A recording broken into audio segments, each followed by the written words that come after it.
আর কত পকেট মার করব গাড়ি গাড়ি তো টাকা না আমি যাই আমরা এরকম ট্যাক্স দিয়ে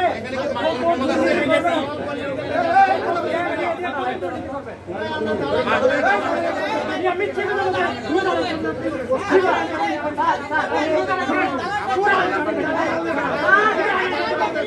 কি কথা বলে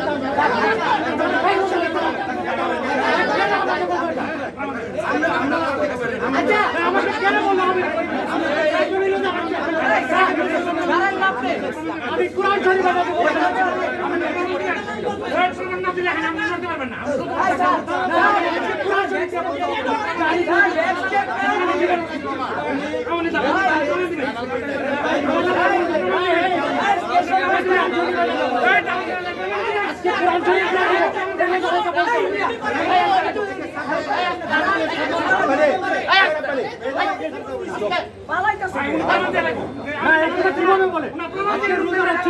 আমি কোরআন শরীফ নিয়ে দিব আমরা কোরআন নিয়ে বলবো এটাই আমার প্রবলেম আপনারা কি আওয়ামী লীগ বিএনপি এই জন্য এখানে আসছে এই দলের কথা কেন বললো এটা কি তার দায়িত্ব ওই দলের কথা তার দায়িত্ব ওটা আইতাছে বলছে না আওয়ামী লীগের দল কাকে বলছে সেটা বলেন একজন আমাদের পেজে